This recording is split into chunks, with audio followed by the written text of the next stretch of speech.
I am going to beat you into the living death.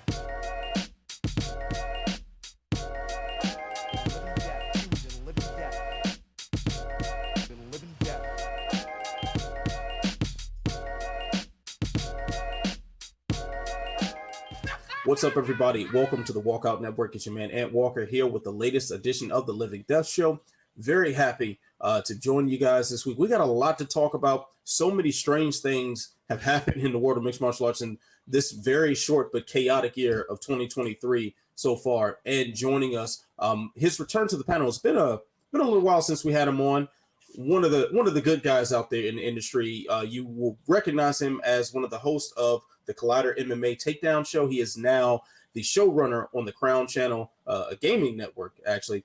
So let's give it up for Eddie Doty. Eddie, what's up, man? How you doing today? It's good to see you. It's good to be back. It's always good to chat MMA. I don't get to do that so much in my day job these days, so it's always good to chat about what's happening in this crazy sport of ours. Definitely. So we're definitely happy to have you back on, and of course, the two gentlemen who are down below on your display right now. We know them very well, but we're going to introduce them anyway because we love them so much. First up is the jack of all trades who has mastered them all, the senior editor of SureDog.com and the big homie Ben Duffy. Ben, how you doing today, brother?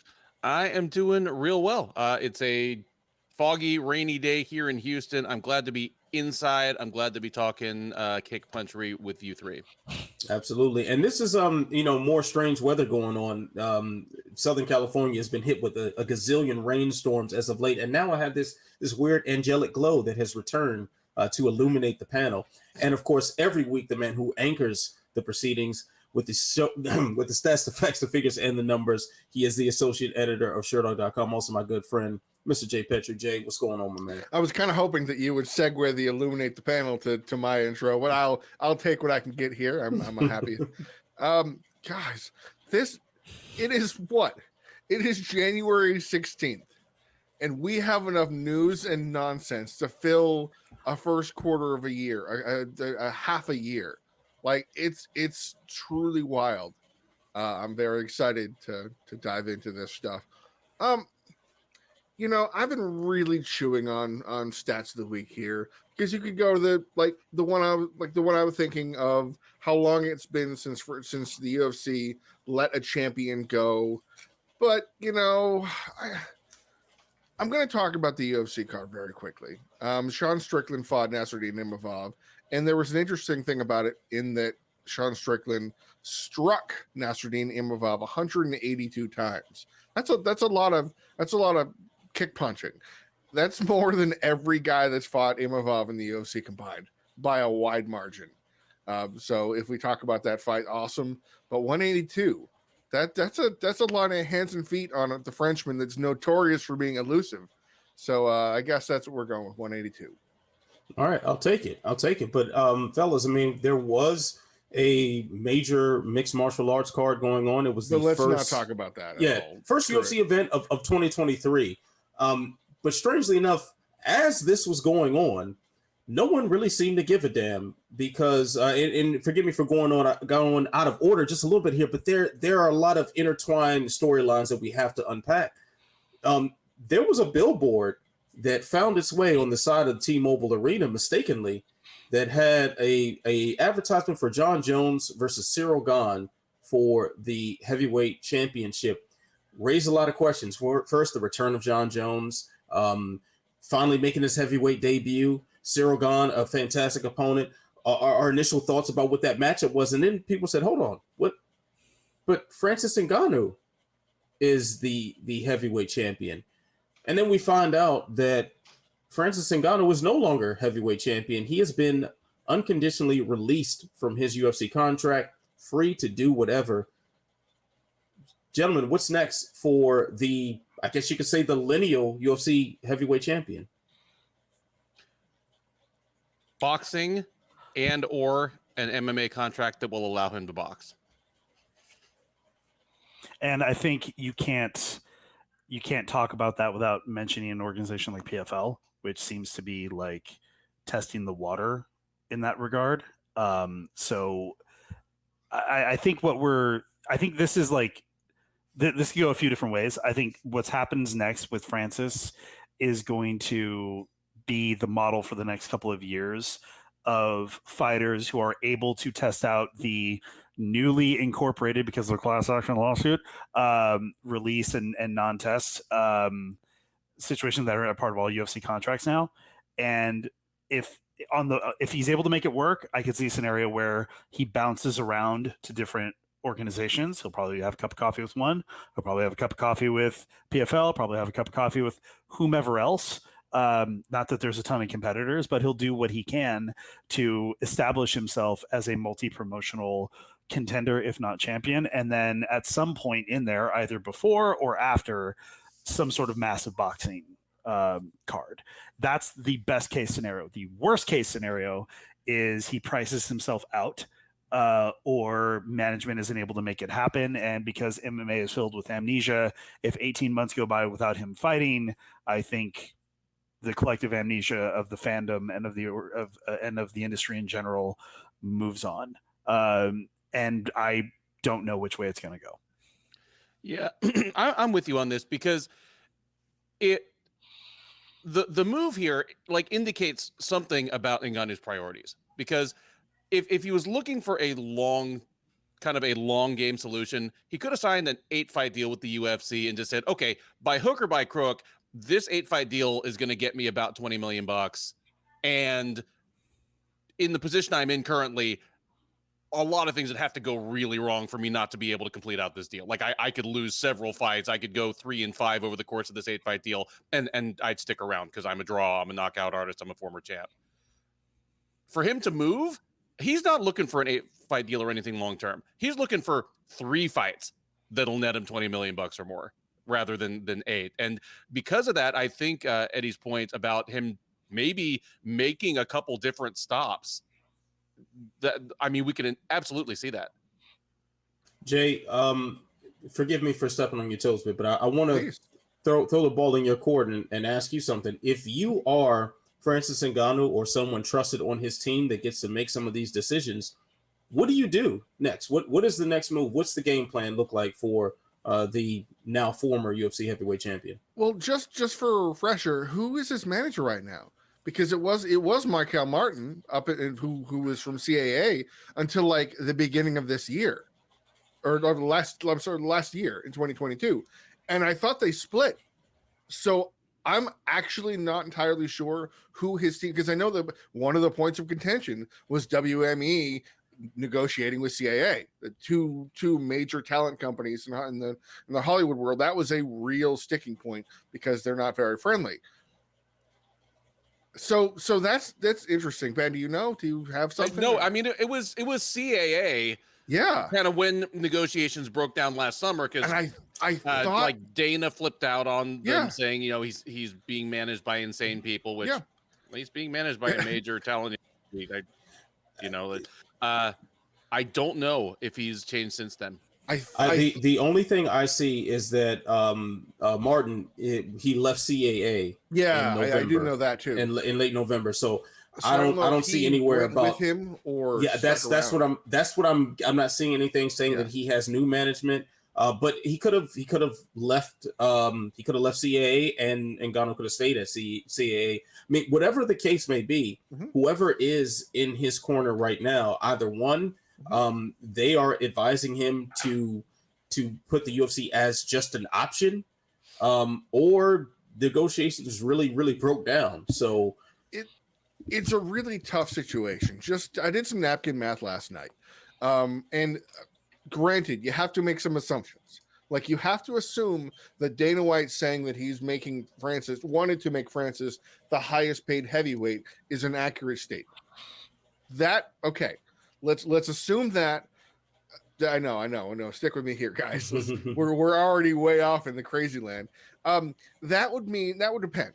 That would depend on, do you mean the $2.5 million that you threw at Brock Lesnar for UFC 200, or do you mean the 5 or so points like Lesnar at UFC 200 when he was the co-main event fought Mark Hunt, made about $7.5 to $8 million?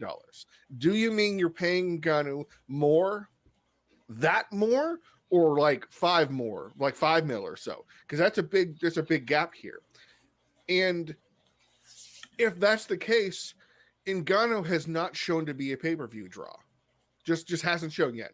We know the past numbers we know some of the past numbers during the Fox era, but ESPN era, we know roughly that UFC 270, which is when he fought Ciryl Gane, did under 400,000 buys.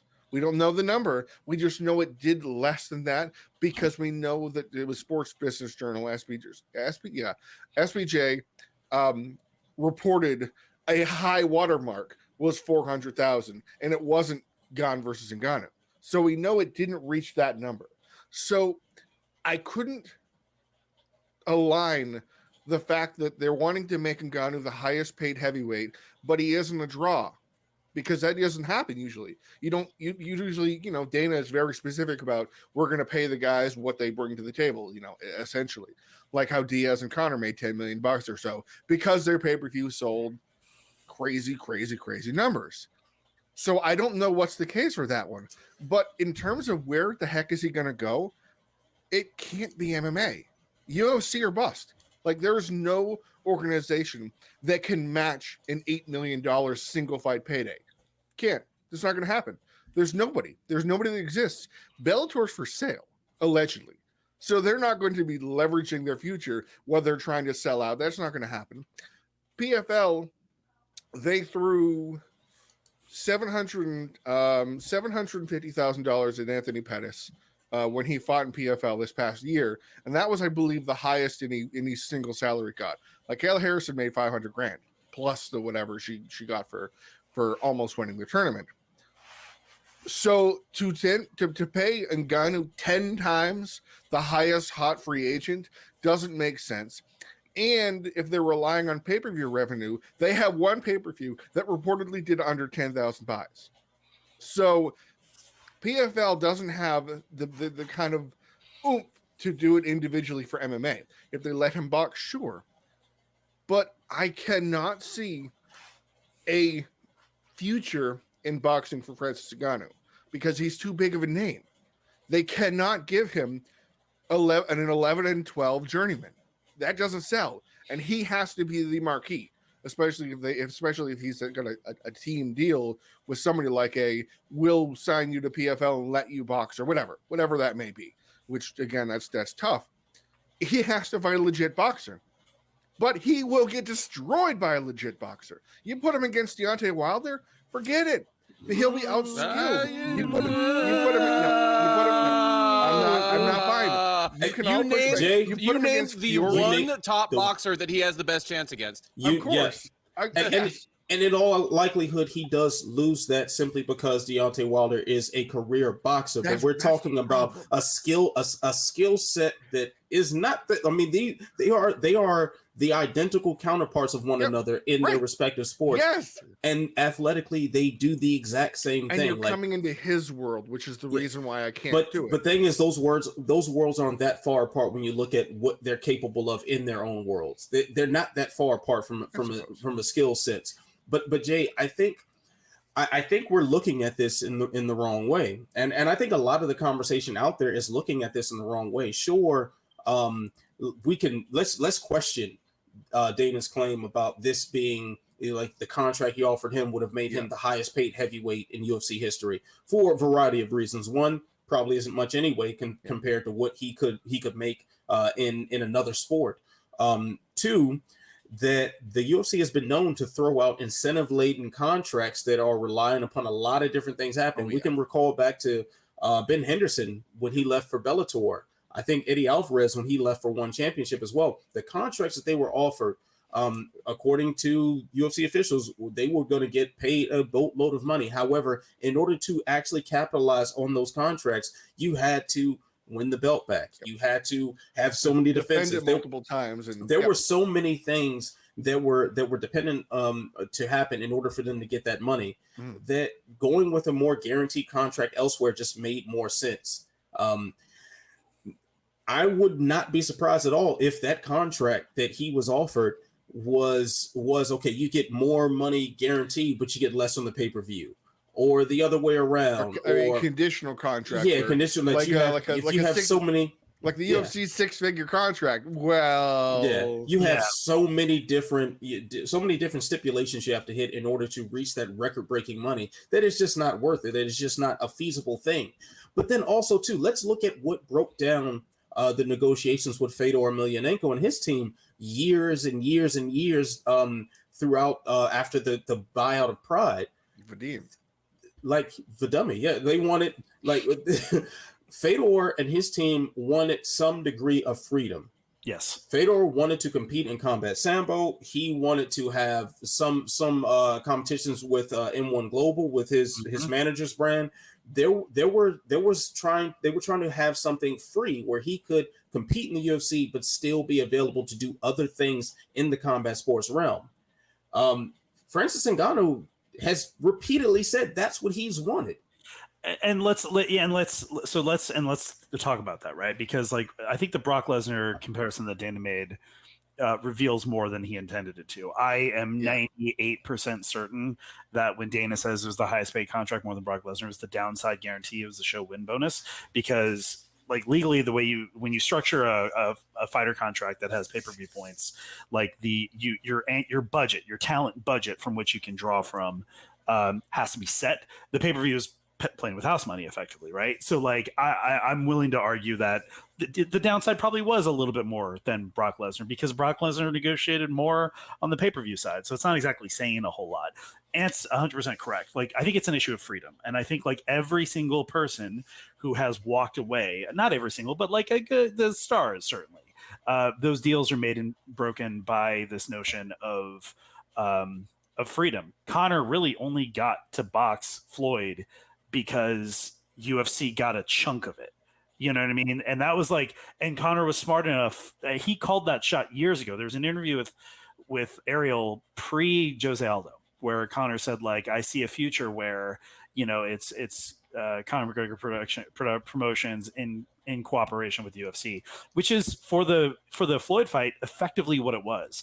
And Dana, never again, like outside of that, because for Dana, I think it's too much logistically for that organization to handle. Like, I don't think they're really suited for co-promotion. They don't do it well. They don't really do anything on their end. And like, it's, you know, and so I think for him, it's a matter of like, I'll back up the truck to keep you here and control you. There was another Ariel interview with Francis about a year ago where he said, it's not about the money.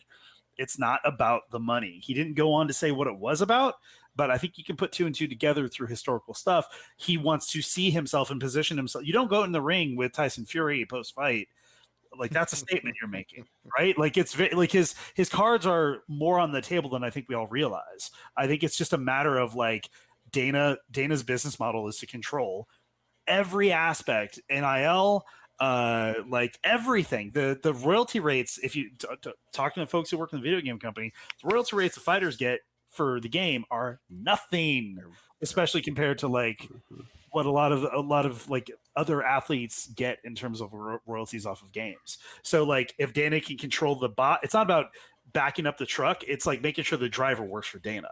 So like I think that's the important key of this for not just Francis, but now that you have these opt-out clauses, Francis ain't the last who's going to try this, especially if Francis does this successfully. Absolutely. And let's look back even to Francis's origin story in the UFC. Like, this was a man who left his home country of Cameroon to France with the hopes of pursuing a boxing career. Yeah. It was his coach Fernand Lopez at the MMA Factory that persuaded him to try mixed martial arts because he saw the potential that he had for that sport. So this is a person, and because the competition was way easier. And I believe, if I'm not mistaken, I think Ngannou's father was a boxer, or if I'm not mistaken, I think he had some family ties to the sport as well. But this was someone who, as a young child, fantasized about being a boxer. And now here he is, so close to that realm to where he has the same level of celebrity as a lot of high-level boxers. He's in the same social circles. He's dealing with the same sort of talent managers and promoters. And he is in this sphere, and he's that close to the money that they make, along with the freedom that they have due to the Ali Act. there's just so much on the table there for Francis Ngannou that the UFC just could not provide or was not willing to provide. And if you guys remember, I think I said this last week, the week before. From my understanding, the only reason why Conor McGregor was even able to force the hand of the UFC into that Mayweather fight was him applying for a boxing license in California months before, and that got the ball rolling because from a legal standpoint, it got to be shaky ground. So they were better off giving McGregor the perception of freedom while taking some of that money and letting this issue go away than actually having to face him in court about whether or not he had the freedom to box under with the boxing license in California. And what's so crazy is that we don't actually still to this day know the numbers of the distribution of the pay of McGregor versus Mayweather, but it sounded like the UFC made anywhere between 45 to 60 mil. You know what the UFC had to do? Let Conor go play. Just go have fun. Hey, don't say that weird, don't say that kind of racist thing. Just go do 4 press conferences, lose to the guy that you're obviously going to lose to, and we're going to pick up that gigantic check that they made off this guy. I cannot. We always have this discussion about the UFC is stepping over dollars to pick up pennies. How could the UFC could play Zuffa boxing and then have its own little promotion and let Ngannou go over there and would make a ludicrous amount of money? More than, like, seriously, if Ngannou gone, which was number 1, number 2 interim champion unification fight, drew 300,000 eyeballs on pay-per-view. Ngannou boxing would draw more than that. I'll because put 20 on you, it's just because the odds would be such a good payoff. Yeah. In case you get that one sweet punch. Oh, and I'm a karate guy, so that's all I can do. Yeah, I mean,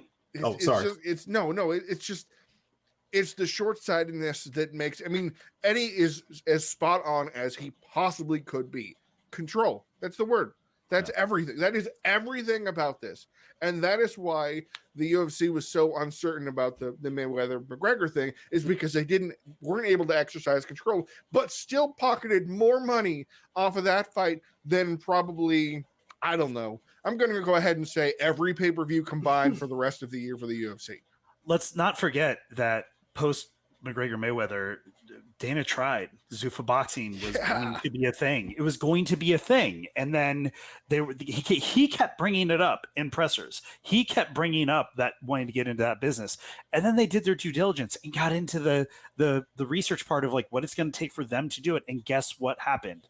They didn't, because the laws and regulations, revenue share, laws and regulations, the infrastructure needed to do it. All these things just don't make sense. What do we get instead? We get power slap in a multitude of ways. So like like all that, Dana is highly skilled communicator at revealing his true intentions without meaning to do so. And I think this is another instance of it. I think this is an instance of, if you just actually write down everything the dude says at any given time, it's like a puzzle. You can piece it together, and it's the image reveals itself. Right, and let's also keep in mind the talking points that seem to come up whenever we have some sort of discrepancy between who's on the UFC roster that the promotion might want to keep, and whenever someone marketable is out there, the playbook is devalue them, devalue them, devalue them. Please explain to me how anyone could, with half a brain, believe that now, after becoming the UFC heavyweight champion that has not been dethroned in the cage, and ahead of what would have been the best payday so far in his career, a matchup against Jon Jones, please explain to me how he is now afraid to fight higher tier competition. Please explain to me a man who has knocked out JDS, Arlovsky, Overeem, Curtis Blades, really like Curtis Blades, like the dark horse contender in that division, mind you. Like he's beat him twice. That now all of a sudden he is afraid of the competition out there. Please explain this to me. Yeah, and listen, there's going to be some folks who cape for the folks who are just going to be like, "Well, yeah, he's clearly afraid of Jon Jones. Move up to heavyweight." There are people who, in the year our Lord 2023, who believe that with a straight face, and listen. And I'm not saying Jon couldn't beat him; he absolutely could. Who knows? But I don't think Jon doesn't present anything that like other fighters haven't, maybe not as a whole package, but in the aggregate, like all the things you have to deal with Jon, he's had to deal with individually in other fighters. So like, I don't think he's afraid, but I mean, it's controlling the narrative, like we say. No. Yeah. It's like the idea that a man who perhaps the scariest person, like walking the face of the earth right now, is afraid of another man who does the same job as him. I'm sorry. We've just gotten really silly at this point. If I'm Francis Ngannou or anyone on his team, I'm thinking we're going to do some one-offs. Kind of what you were thinking, Eddie. I want to do a couple of one-offs just to remind you guys that this freak of a man, this guy who's like built like an action figure, is still out there and still able to decapitate someone. I say do a one-off with Bellator. I'm sure Bellator would let him fight the winner of Bader versus Fedor. We were there for that fight. We were there. I actually just applied for a prediction for the next one. Yeah, so yeah, probably be back for that one for the redo. But if you can lure Francis Ngannou out for that fight, and then he takes a one-off with Ryzen against, you can dig up any old pro wrestler that you want to throw in that. You can dig up maybe Josh Barnett wants to come back, a legitimate name that may be out there, maybe inactive. It doesn't even matter. It doesn't have to be the top contender in the world. It just has to be a body that we have some level of respect for. If he is able to floor them, and then I say the Deontay Wilder fight. And if that goes well, I would say even go back to MMA, do something else, and then depending on how the Wilder fight goes, then you go against a more legit boxer. You go against like an Ortiz or Andy Ruiz or something like that. And that will make him a whole lot of money. Thought you meant Tito for a second. Jesus Christ. Almost had a heart attack. And you know what? Honestly, Tito Ortiz would be one of the perfect opponents for him right now. I'd pay money to see it. Because exactly. You wouldn't know if he had more brain damage after losing by knockout. You'd have no idea. You'd have no idea. And he's a name that people know about outside of our bubble, and they would tune in to watch that. Yeah. And if you really are a Tito diehard, you're like, well, Tito's got a path to victory. He could try to out wrestle him. There'll be somebody that'll say that. Oh yeah. Yeah. So I think the sky's the limit right now for Ngannou, but we also keep in mind too, Nate Diaz is out there kind of doing the same thing. I like Sean Al-Shadi's suggestion of MMA fighting that he put out on Twitter about them joining forces for their own. They joined forces for their own. Put on their card. Their own pay-per-view. Yep. Yeah, put on their own card. Nothing's stopping them. I mean, you just need like a solid events promotion company that has a license, and you can hire people and make their own and like start their own company. You need about a year's runway, but that's Jake totally Paul possible. on line one. Yeah. Yeah. I mean, there are a lot of possibilities out there right now. I can see an event like Nate Diaz versus Eddie Alvarez co-main to Francis Ngannou versus Barnett or whatever other heavyweight big you can war find out MMA there. fight card or whatever. Oh, absolutely. That can happen as long as, and if it's Barnett, just make sure that you're in a place where drug testing isn't a thing, and it can California's out. Yeah. The United States period is out. Yeah, you gotta go like to, I don't know, Uruguay or something and try it. I don't know. I'm still picturing Francis Ngannou going over to Ryzen and fighting someone from that heavyweight division. They put him in there against like Hideki Shrek Sakine. They'd have to put a message on the bottom of the screen that said, "No, he already looked like this." Yeah. He punches him beautiful. Oh my God. Rory Nelson's still around, right? Yeah. He's still around. Is he doing anything? No. He's training like a maniac. I, for some reason, followed him a bajillion years ago on like Facebook, and he's still training like as hard. I think they train together though, so I don't know if they'll. Oh, that's right. Yeah, because they're Extreme Couture guys. But, okay. Or whatever that whole situation is. But I mean, okay. Let me throw this one to you guys. Boxing, Ngannou. What is better long term for Ngannou? To fight a bunch of MMA heavyweights in boxing, or to do what there would do, thrust him into a big name fight, a Wilder, a Ruiz? I'd say there's guys out there, Overeem's out there. I mean, just in terms of big heavyweight names that exist and are willing to get Tyrone Spong or something like that. Like JDS is out there. Yeah. The problem with JDS and Overeem, which I think are the best options, is that he's already knocked them out. Yes, I understand. That's kind of the damper there. But I mean, if it's in a different sport, okay, maybe that. But the important thing would be for him to get tune-up fights, and those would be high-profile tune-up fights. So that can work. Yeah, I don't see why not. I know, maximize the money. I just picture the going up against a legit boxing name. Like, yes, you're right. Wilder, his style is the best of the top tier names, matchup wise. Andy Ruiz, even like super out of shape, lazy Andy Ruiz, pitch a no hitter. You pitch a no hitter to Ngannou. He punishes Ngannou. He'd like TKO round 7, kind of just. I'm done here. Yeah, that's why you save a Ruiz or Luis Ortiz matchup. You save that for after. Like a second or third fight, yeah. You save that for last, because that's going to be where it all comes crumbling down. That's where it falls apart. That's where the money machine stops working. You maximize the money with the Wilder fight and some other one-off MMA fights, and then you can get that one big bag for that legit, like super legit boxing test. But it all crumbles after that. I still think that the Fury is the final boss in that whole situation, because they already have the setup. Yeah.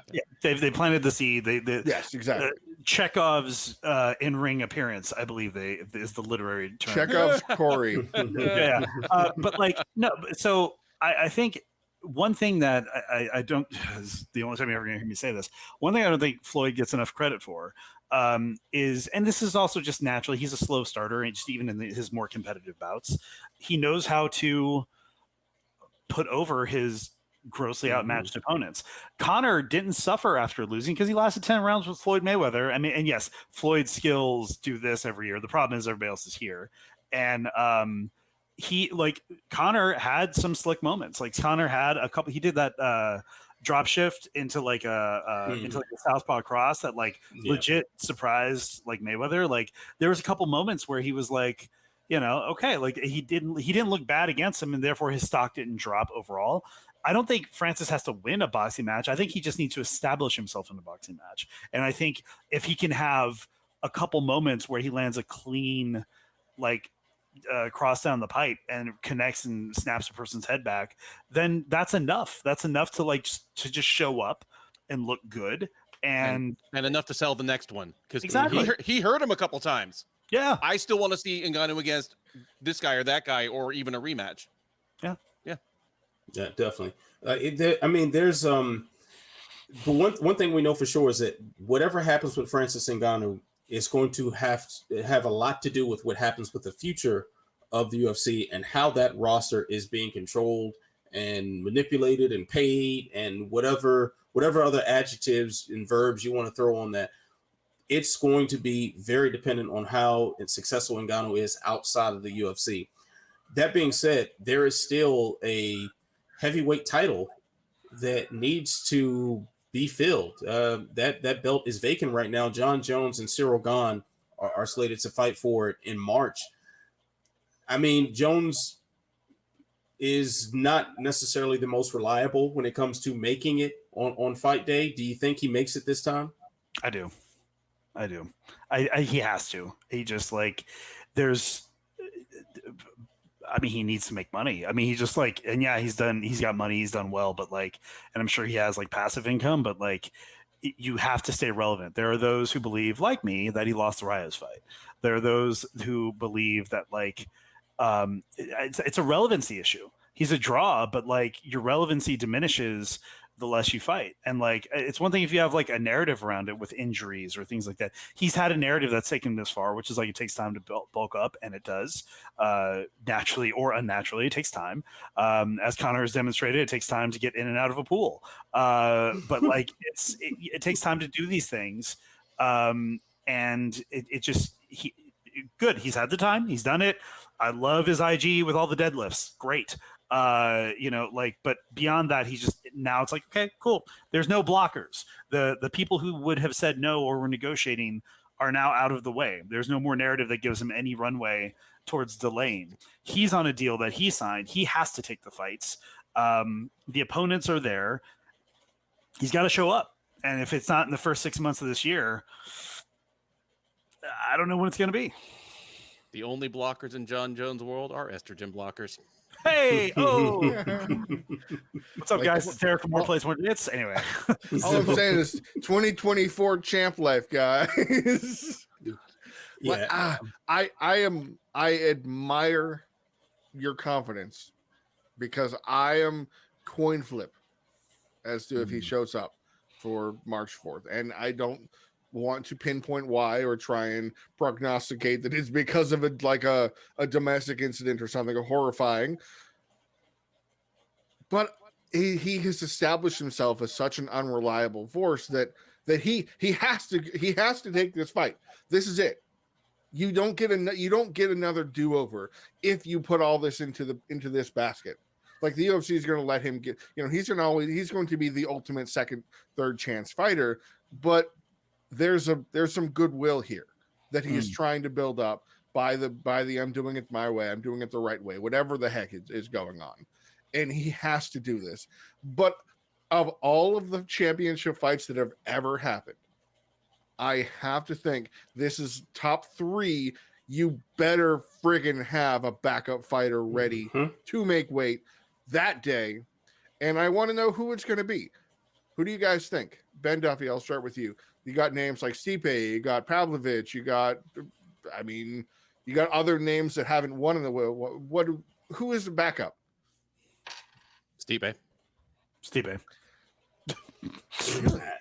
You know what? Stipe would be the ideal, but does Stipe settle for being a backup? I don't think so. I don't know if he'd be ready in time, is what I'm more thinking, because he's fireman now. He's not, he's in great shape, but he explicitly put him, not explicitly, but very heavily hinted at putting himself forward. Oh yeah, but he said he wanted the winner in like July or something. Yeah. I think is what after he said. saying March 4th sounds good. Yeah. Okay. Yeah. True. So Stipe would be the perfect guy to be the replacement. The problem is he's Stipe. He's too big to be a replacement. This is also the same person who, after getting knocked out twice and losing his heavyweight belt, was adamant about he'd only come back for a title rematch.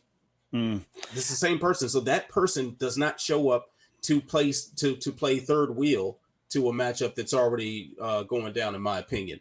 I think more realistically, I would Pavlich or Curtis Blades, maybe even Derek Lewis, depending on what he does in the middle of the night fight that he's got in a couple weeks. Derek would do that. I think if he wins in the niche and then does a short notice, I think he shows up for that. He's probably the most likely to be like, because he's very on board with company man stuff. Yeah, I can see that. And especially he has the same management as Jones appears to have gone back to, if I'm not mistaken. Melky Cowell was posting some stuff about Jones, and it seems like he's back in that circle first round. And if we're talking about another fighter under that same management company, makes negotiations a lot easier. So I think that's a very, very strong possibility, depending on what he does. Was it the February 4th? I believe his middle of the night fight is. Mm-hmm. Yes. Yeah. I can see Lewis doing that. Yeah, he could take that. Because others might not be ready. Right. And he's also the guy who you know exactly what he's going to do when he gets there. Like, this isn't Stipe is going to be more the one who wants to plan for a specific opponent and tailor what he does to suit those needs. And you've got two different guys that you could be fighting, kind of throws your normal, very regimented training camp off. Derek Lewis knows exactly what he wants to do when he steps in each and every time, and it doesn't matter who's in front of him, he's going to do the exact same thing. I think he ends up being the backup. So, all right, fellas, let's see. I mean, we got to get off the fight talk for a second here, because the Dana White power slap just seems to keep on coming back. We've had two instances now where Dana has addressed this in front of the media, and let's just go ahead and give our remarks on those two things. The first was something ahead of media day for the last fight night, a surprise appearance. Actually, I was under the impression that he would kind of keep himself out of the public eye until this kind of blew over, but he surprised me by showing up on the dais and addressed the media very directly, asking that the media members there do not sort of bother the fighters competing with questions about the incident, and wanted to sort of bring all the focus to him for that moment and kind of put it to bed. Did it work? Was that scrum a success in your opinion? Here's something that I'm gonna turn it back to what Eddie said earlier. That Dana is incredibly good at manipulatively speaking, so that his values and feelings are on the table if you go hunting for them, if you want to piece them together and chew on that.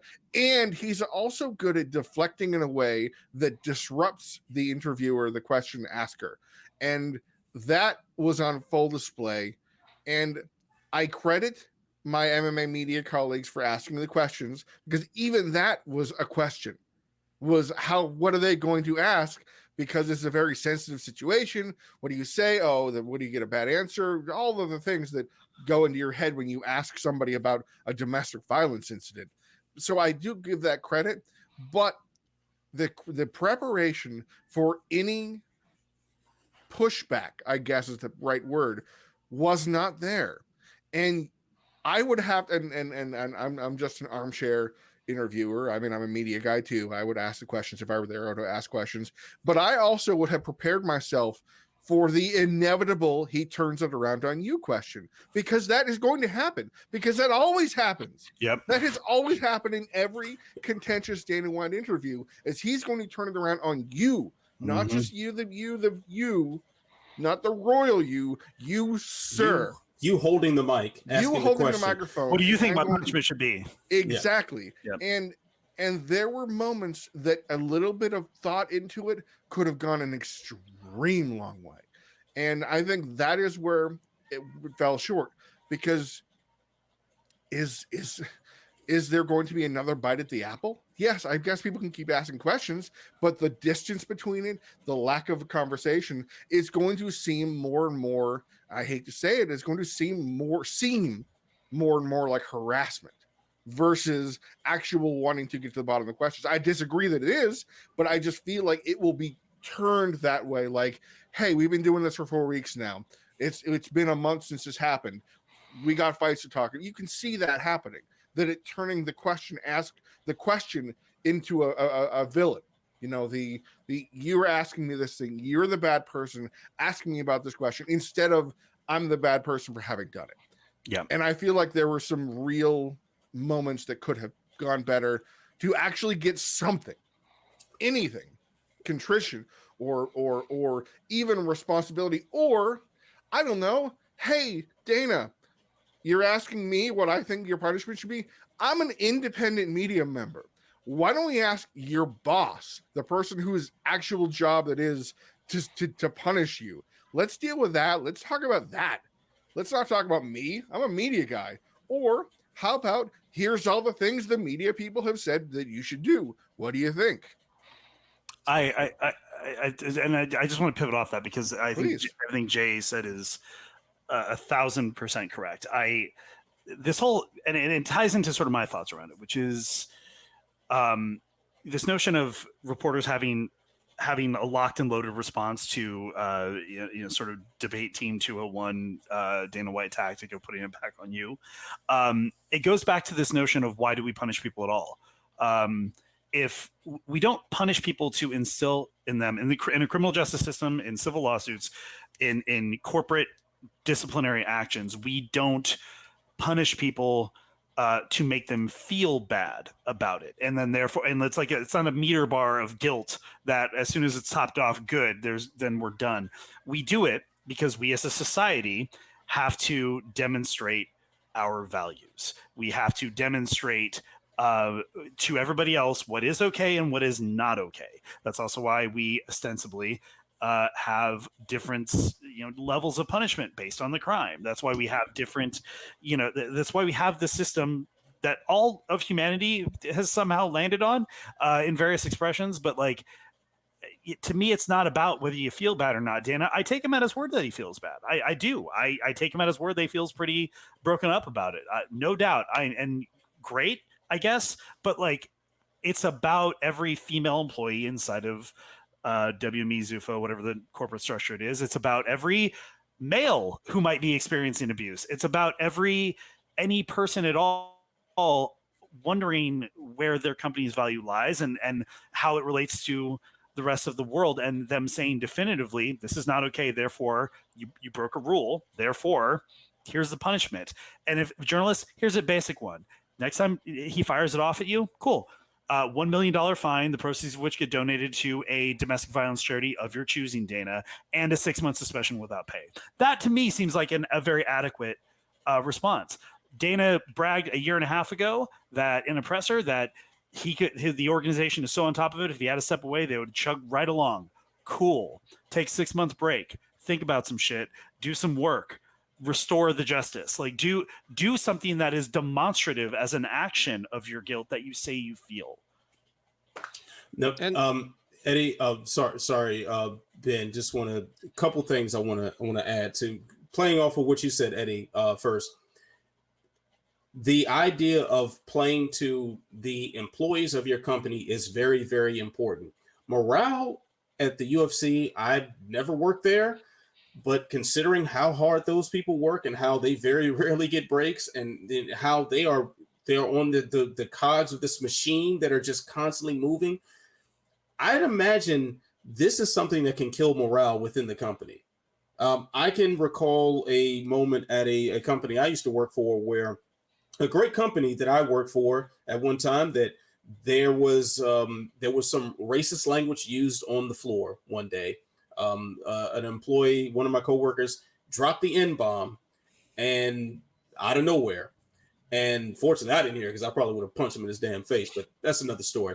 I was really questioning, as that day went on, I was really questioning, am I going to stay in my seat and continue doing my job?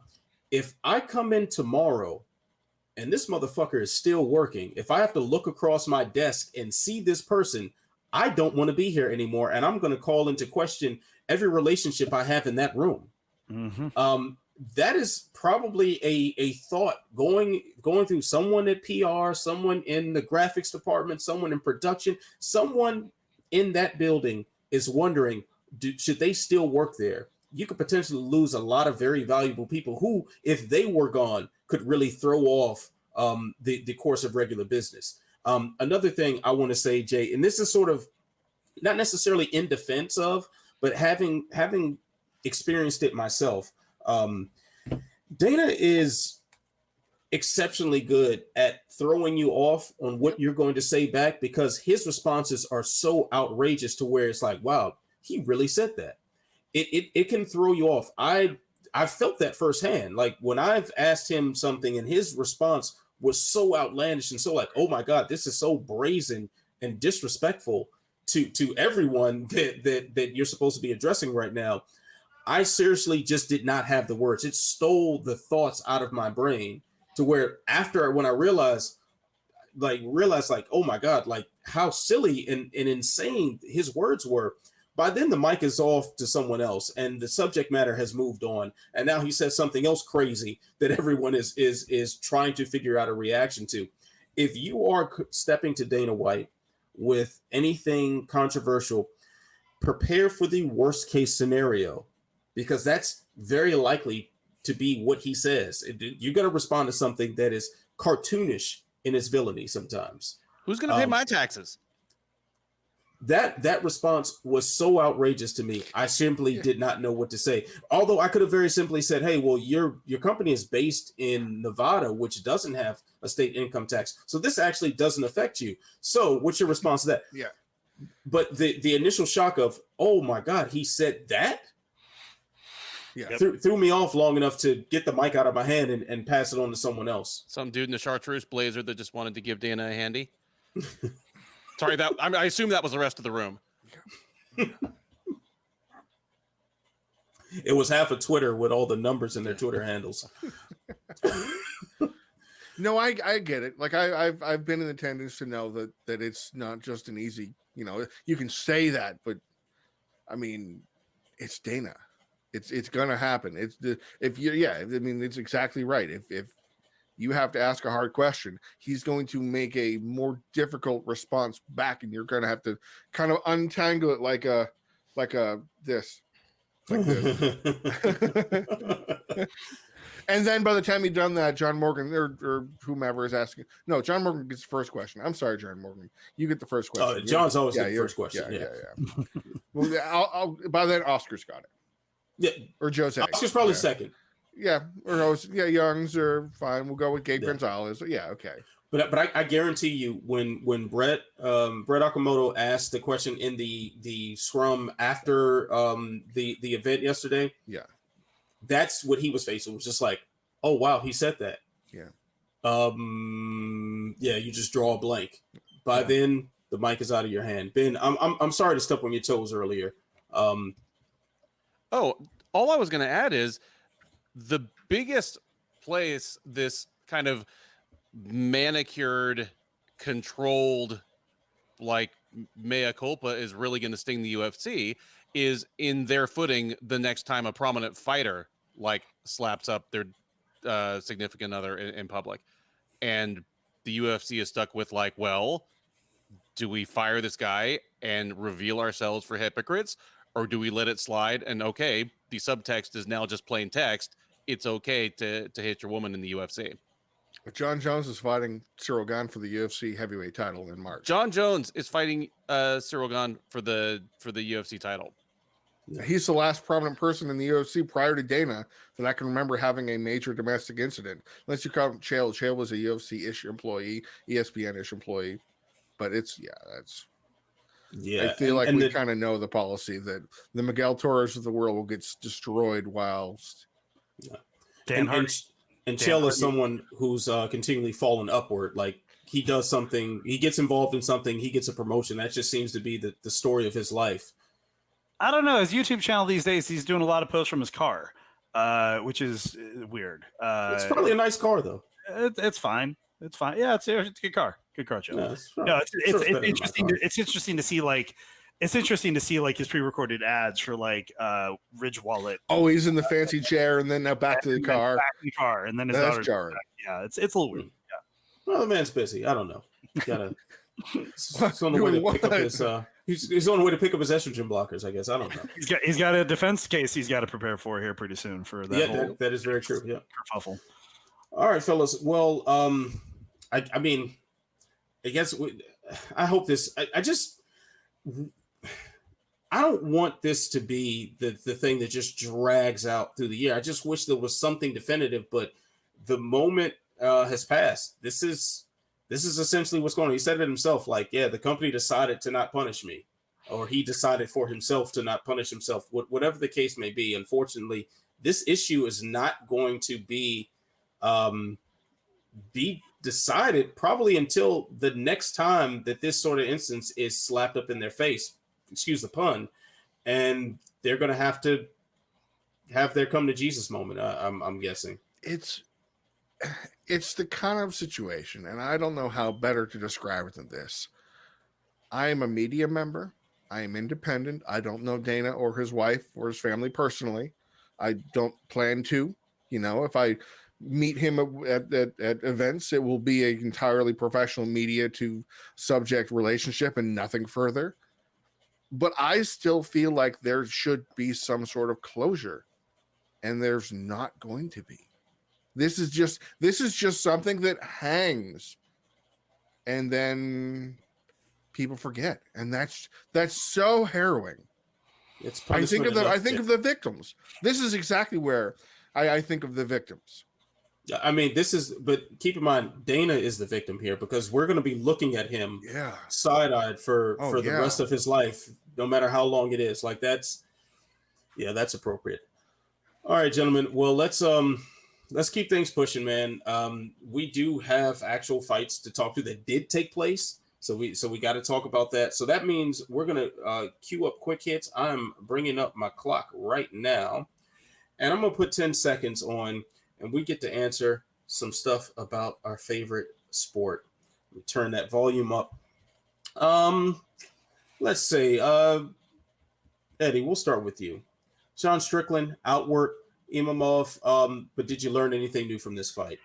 Yeah, I mean, I think Strickland is in between KJ Nunes and Igor Vovchanchin as a fighter, and the more he goes up in weight, the more he resembles Igor Vovchanchin. All right. Beautiful. Ben.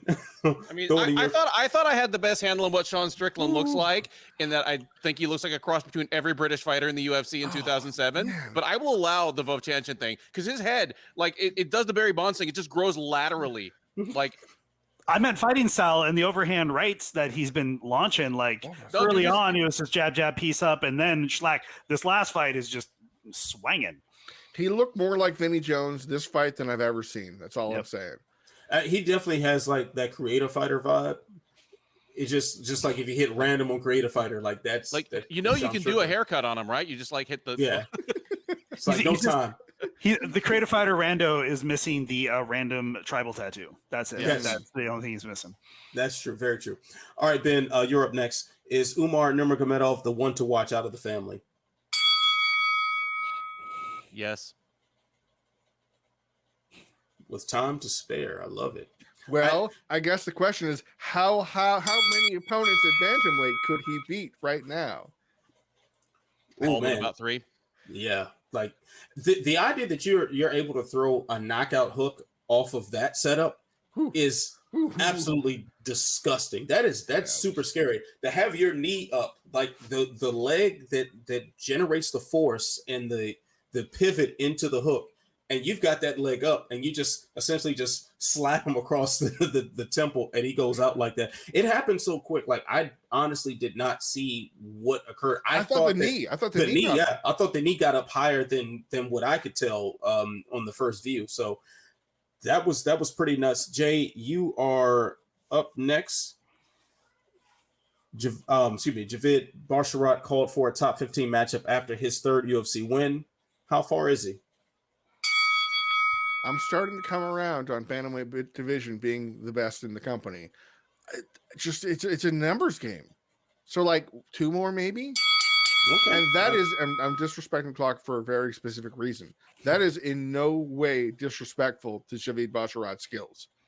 It's just, oh my gosh, the bantamweight division, guys. Oh my gosh. Yeah, that the division is absolutely insane right now. It's like every fight is a barn burner. Jay, can you please ask me a question so I don't sound like a crazy person? I'd be happy to. Oh, I think it's DMV rep native. I think DMV native. Sijara Eubanks was going to fight Priscilla Cachoeira at flyweight, and then wasn't because weight management issues. So I guess she's got a history of it. Blah blah blah. Will she remain on the roster? Ant Walker. I think right now they're so starved for talent that she will remain on the roster just one more time, but probably force her to go back up and weight. That would be my solution to the problem.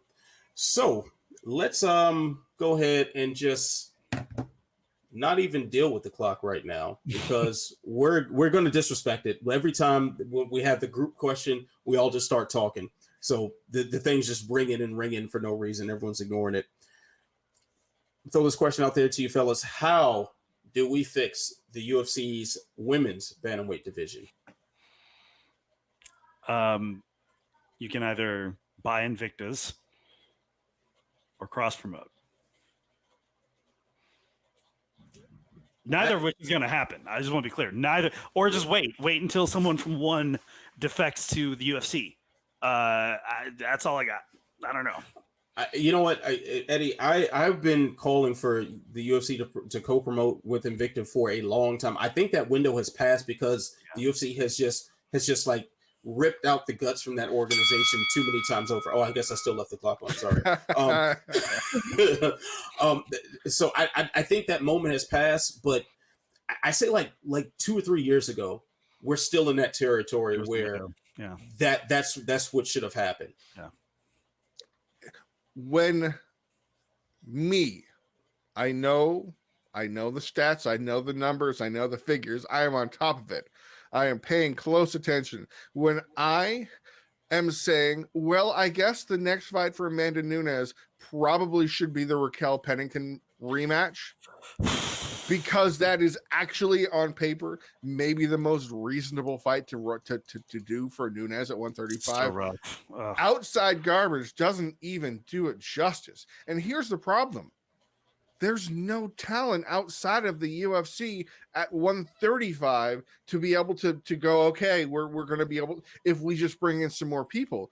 It just doesn't exist. Like, I think out of all the organizations out there, period, the not just the majors, the next organization that has anything is like Aries FC. And then you're pulling up like 2-3 and 4-0s, and it's just not, it's a desolate wasteland. And I respect the fighters very much that compete in it, but this is the wrong situation when a champion cleans out the division, because it makes all of the fighters look so subpar and lose so many times that I can't look and go, well, Amanda retires, well, we can sure look forward to the next one. Like when we had the whole Mighty Mouse leaving with the trade, and then Cejudo and that whole weird thing, then we had Figueiredo to look forward to. We don't have the post Mighty Mouse, post Nunes person to look forward to, because it's probably Holly Holm again, and she's like 40. And what do you like, Ben Duffy? Do you nuke the site from orbit just to be sure? What do you do? I must be the only one on this panel that doesn't think the sky is falling. My thought when I saw this question was, what needs fixing? You know what? Yeah, Amanda Nunes destroyed Raquel Pennington last time they fought. Raquel Pennington is now on a longer win streak than the one it took her to get to that title shot. She's a better fighter since then, and Nunes is a worse fighter. I want to see it. Like fuck what happened like 3 or 4 years ago. The division is shallow, but it always has been. Women's bantamweight is men's light heavyweight, where it's the glamour division at the top, and once you get about past the 7 or 8 mark, things get really, really thin. Like even in the glory days of the light heavyweight division, when it was like Chuck and Randy and Tito like duking it out, and Vanderlei and Shogun over in Pride, you look at who the number 10 UFC light heavyweight was at the time. Babalu. Babalu was higher than that. It was rough sledding. Like, it's like some Vernon Tiger White shit. Like where it's like a blown up like welterweight who's like 23-16. Like these things come and go. Oh man. Just hang out. It's not the UFC's job to design a fighter in the lab to beat Amanda Nunes. It's the UFC's job to have a healthy, reasonably deserving contender on her like dinner plate every 4 to 6 months. That's what she deserves as a champ.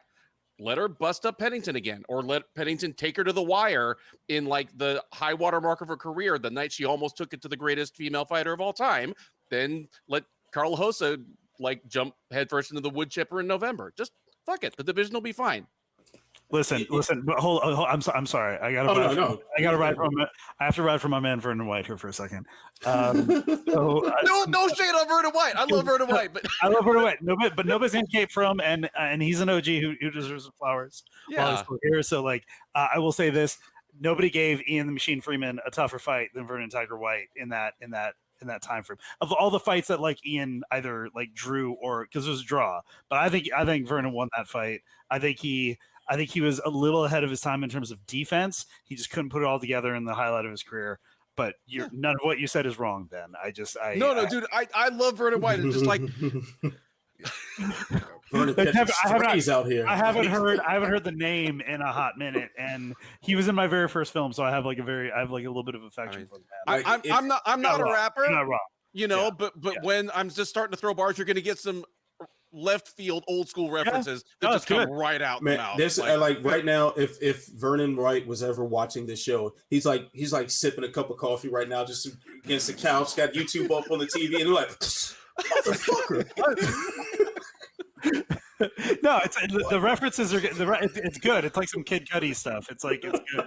It's a good like throwback to reference that. But sure. Ben, I think you're on the right path here because I think the problems with the bantamweight division, I think a lot of it goes away when Amanda Nunes goes away, because without this dominant force that's just destroying everybody, well, it means that whenever an emerging contender is coming up, we're not prematurely throwing on that, oh, but can she beat Amanda? We're not looking at each victory with like a sense of dread, because of what might lie ahead from them. Poor Aaron Blanchfield's one win away from Valentina kind of thing. Yeah, that sort of thing. Like we'll look at a win as something to celebrate, as opposed to something to now you get to face the executioner. So with that change in mentality means that we'll look at the fights differently, means that we'll enjoy them more, means that we'll see talent rise up the way it should, and the division sort of sort itself out. So this is the drawback to having a dominant champion. And referencing the light heavyweight division again, the moment Jon Jones vacated that belt and was determined to make it to heavyweight, which he'll presumably fulfill that conquest in a couple months, we had Yuri emerge. We had Glover have his storybook ending to getting that title. We had the reign of Jan Blachowicz. We had Israel Adesanya moving up away. We've had a lot of movement in that division, and a lot of exciting things happen since. So I imagine the same thing will happen when Amanda leaves bantamweight. If I could push back for just a second, all I will say is I think there are more gatekeepers at women's bantamweight than any other division. In that, there are more women who will beat everybody but the top one or two. There are Holm, you got Pennington, and you have GDR. Like, there are more roadblocks to the top that you're going to have to match against each other and not want to see. It's a weird situation. That's all I'm grumbling about. All right, fair enough. All right, well let's keep things pushing here. I got an echo. Someone's got an echo. Let's go move on to the greatest title segment in all of media history. I'm not surprised, Mr. Falcons. This is where we share something that surprised us, or ironically did not, since we last met. I'm gonna kick it to you first, Ben. What's your I'm not surprised, Mr. Falcons moment this week? Well, we already touched on it a bit, so I won't go into too much length here, but Stipe Miocic just popping up like a jack in the box about this Gane, versus Jones title fight and maybe wanting the next guy. It's interesting to see. I don't want to sound too negative, but just sort of what a predictable self-parody he's fallen into, because the guy had an incredible reserve of goodwill, just the blue collar champ who never quit working as a firefighter and was just sort of your, kind of lantern-jawed, like man of few words action star. And he's really become sort of a Conor McGregor or Henry Cejudo. Not McGregor in terms of the like extracurricular fuckery, but just in terms of very predictably just popping up and saying, hey, remember me? Anytime something interesting happens in the title picture of his former division. And I say former division because he's not an active fighter. And he has essentially tanked the final act of his career just by being too choosy and playing the waiting game and insisting on what he believes he deserves, which, correct or not,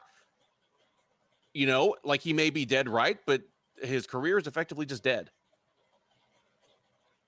Yeah. So maybe this is what lures him out. If he in fact gets the winner of Jones versus Gane, or if something about this matchup falls apart earlier, perhaps he can step in, but we shall see what happens with the former heavyweight champion. Okay, so let me kick it over to you now, Jay.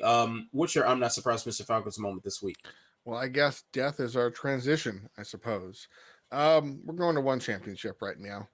And what we're going to do is we're going to talk about one on Prime 6, 4, whatever the Prime Video show that the one championship put on. 6. And okay, it is 6. And during that event, partway through the main card, one aired a very touching tribute to Victoria Lee. It was a very, very solemn, not a dry eye in the house kind of situation. I was feeling a little misty too when I was watching that play out. And they cut to the announcer guy, the play-by-play commentator guy. I say the play-by-play commentator because it's not Michael Schiavello, because he'd have more intelligence than this gentleman that I don't know his name. Stover, I feel like I saw it online. Anyway, this guy that they're clearly trying to put in to push out Schiavello because he's kind of more bread and butter, not very exciting. Anyway, I don't want to bash the guy more than I already am. Yeah, a lot cheaper. And this guy brings on Chatri Sityodtong, the head of the promotion. If you want to hear Chatri Sityodtong's name 10,000 times in the broadcast, just listen to one show. So they bring on Chatri, and he has an eloquent moment, very touching, sweet. I think he talked about a scholarship, but I was, it was just a good moment. I'm like, wow, this is a good moment. And then the guy suddenly it's like the lights are dark in the building, and it's the hushed tones, and they're listening to everything he has to say. And so I hear you have a bantamweight Muay Thai Grand Prix plan. So tell me about that. And everybody's like, what's going on? The worst segue, transition, record screech, awful, know your crowd, where do you think you are right now moment. I can't think of a worse one. Like, it was so bad. I have come around, and here's my tinfoil hat, to think it was intentional. Why? Because Chatri immediately shut down the question and went back to talking about Victoria Lee. Like, this was there will be time to talk about this, but I think that it's more whatever he said, something along those lines. I actually couldn't hear it because I think I went deaf when the guy said talking about the Muay Thai Grand Prix for a minute. Just the tonus deafest. I don't know how best to describe the moment of just terrible. I was legitimately upset at the time, and this was having watched the one championship broadcast that I have many thoughts about plenty of times. And that moment, that hurt a lot. And I was surprised, Mr. Falcons, that I was affected as much. Yeah. Definitely understandable. Eddie, what's your I'm not surprised Mr. Falcons moment this week? Yeah, it's about one as well. And just full disclosure, I'm Crown Channel's owned portion of Amazon where one MMA broadcasts. So obviously just want to get that out of the way. But yeah, mine's a little bit of a different reflection on one. I've been and we just worked with Mighty Mouse. He was on one of my shows on December 28th. He was great. And I like this trajectory for one overall. I'm shocked and surprised like they've continue to do as well as they do. There's obviously lots of like public reports out there about debt financing and all this other stuff that they're into, but like it's good for them. That's another place where their doors are open. I love what they're doing, bringing other combat sports on the same platform. I love that I can watch Mikey Miocic choke people out, and I love that they have so much like integrated Muay Thai in there as an old with little gloves. Yeah, with little gloves. As an old school Muay Thai guy myself, I love it. Open weight Muay Thai tournament though. Wait, what? Like that? Huh? Especially like if you've and you've trained some fighting, and we all I think have varying degrees of like experience in combat sports, first person ourselves. My original Muay Thai crew, Kam Nakradam in Honolulu, he would pair us up size to size so that you we would do these drills of, just 1, 2, and then like kick like with 50% strength, and you block on your arms. And after a while that hurts. One heavyweight kicking your arms like 3 times, you're smoked. You're done. Blocking the shot, you're done. If a heavyweight, so much of Muay Thai defense is just strategically taking shots, which only works if you weigh like 120 pounds and you're fighting another person, or if you're a big boy against another big boy. This is going to end exactly as you think it is, with an untested Alistair Overeem, like just or someone else of a similar size. Like a Francis Ngannou jumping into the Grand Prix.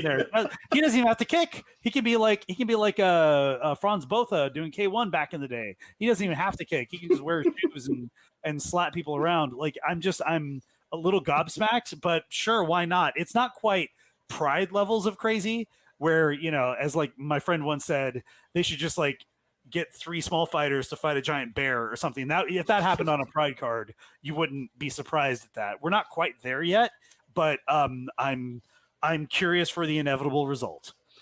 I mean, like Rodtang's like $135. Yeah. Overeem versus Rodtang. That's the way. Like, and Rodtang's no joke, but like there just comes a point where like mass does matter. Yeah. Like it's like the basic principles of science have to come into play here. Like power equals force times or mass times acceleration. It's we haven't unproven that yet. And listen, I love a good ninja movie. Don't get it twisted. But until one of them can levitate safely out of the cage, I don't see this going any other way. By the way, fun little bonus: if you haven't followed Chatri Sityodtong on LinkedIn, please do so. You get a steady stream of the most cliche, like motivational, things that like sound maybe not true, but you're not quite sure. Like it's a steady trove. It's like doing Wordle. It's like, oh, what did Chatri Saint say today?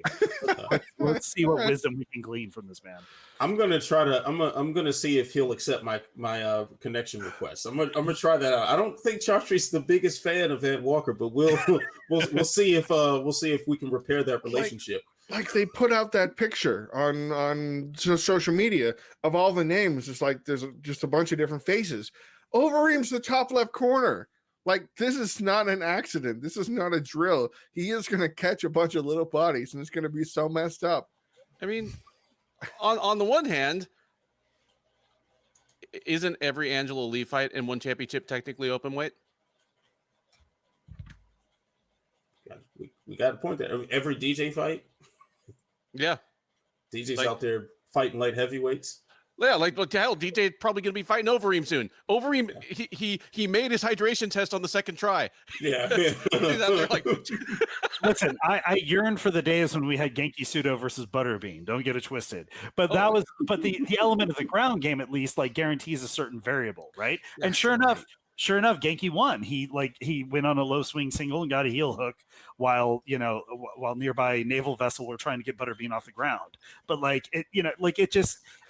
that's always the fun part of MMA is that there's always like the chance that the little scrappy guy can, not in Muay Thai, not at all, not even a little. Yeah, there's no escape valve. There's just there's no like unknown factor on the ground. It's just like, no, you're gonna stand up and catch these hands. That's really all there is to it. So should be fun. Someone's probably not gonna make it out of that one. We know that open weight tournament is not going to take place in the United States. We know that. Like that's just not getting sanctioned at all over here. All right. Well, I'm not surprised. Mr. Falcon's moment comes courtesy of UFC fighter Charles Air Jourdain, who keeps this long-standing tradition of UFC fighters being angry that people want them to get paid. So he responded to a statement from I guess he's a Twitch personality or something named FaZe Temper, who I think he just got knocked out by KSI over the weekend in that Misfits boxing event. But he said, FaZe Temper says that UFC fighters are getting robbed and they deserve to get paid more, and and this was sort of a big deal. Like, these fighters need to get paid more. Jourdain responded with a level of disdain that just doesn't seem deserved for someone who's trying to get more money in his pocket. This was his reply on Twitter. He says, "Keep sitting behind a computer and talk. Martial arts are a way of life that Soy Boy can't understand. We don't want you clowns to quote unquote help us. You guys are fake and make money of being fake." I think he meant off of being fake, but we'll let it ride. "Can't fake being a real UFC fighter." To that I say, Charles, you can fake being an intelligent person. This is dude, you respond with anger and aggression to someone who's trying to get you paid. I don't understand this repeated pattern of UFC fighters denying the blessings that are owed to them. Why? Like, I'm thinking about Matt Schnell, like going on an angry tirade. Oh, I can't imagine what Matt Schnell's feeling right now with Francis Ngannou out the organization. What the vitriol that he's probably spewing at a wall right now. Why are fighters like this? Why are UFC fighters mad at people that want them to get paid? I may know the answer. I may know. This is my supposition. This is my theory.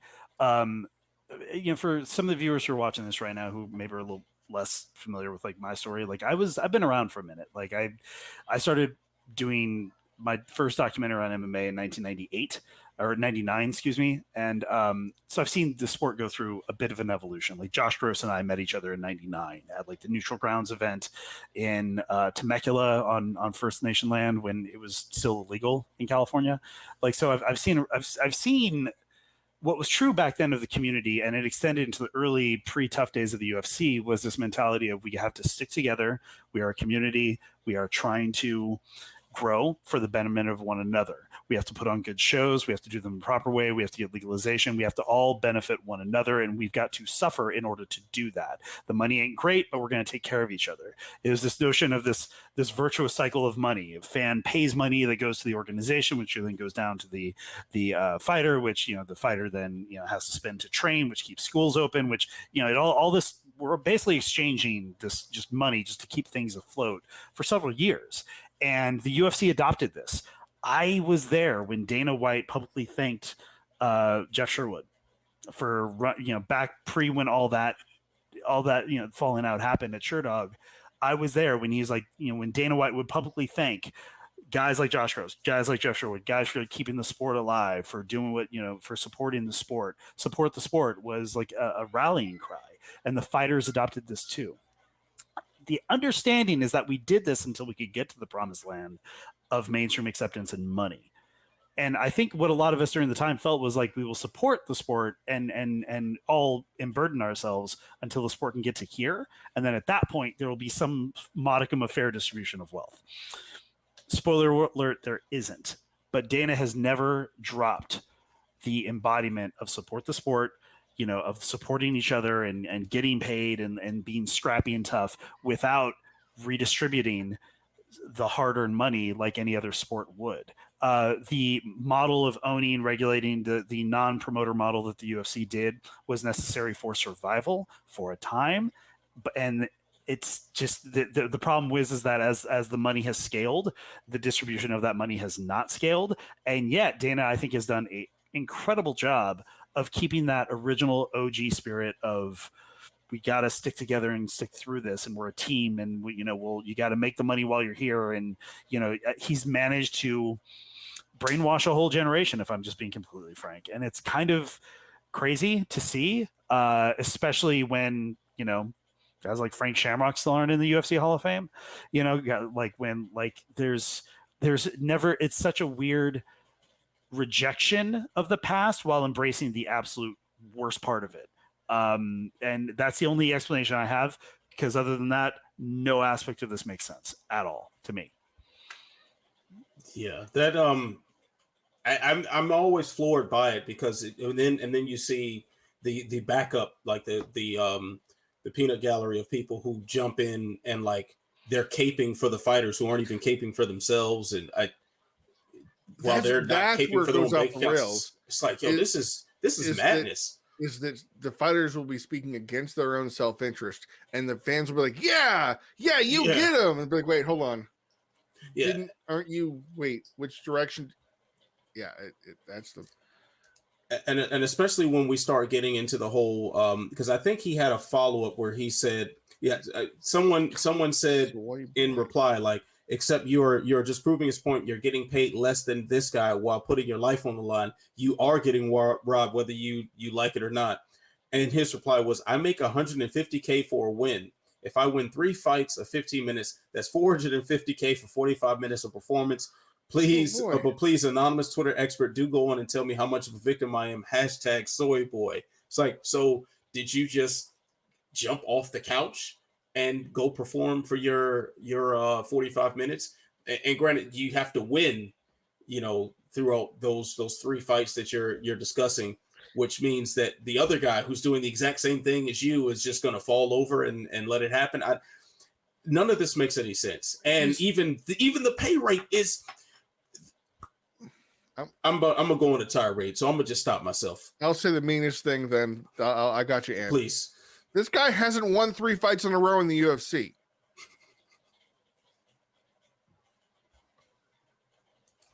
Yeah, so like you're not, and God forbid he is so far in imaginary land. He's making up things that he can't even achieve to think of how much money he could make.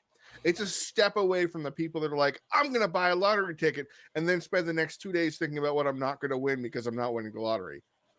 Is there a new like training style of like instead of battle ropes or like is there like cape training where if you cape it's like a weighted cape is great for the core to just, if you shake off the dust on the cape hard enough, will that improve your fight record? Maybe, I don't know. Maybe. Does the cape have also a picture of Dana's nuts on it? Well, it's also the thing, but then you're onto something there, because I think what's going on here. These fighters, they're trying to strengthen their jaws and like their ability to take a punch by continuing to lick boots. So the more boots you lick, the stronger those facial muscles get, and you clench down and you can take punches. And then with that hardened chin, you win your 3 fights in a row. You get your $450K, not including taxes, not including coaching fees, not including just living. So yeah, that's it. All makes sense if you break it down. Or does it? I don't know.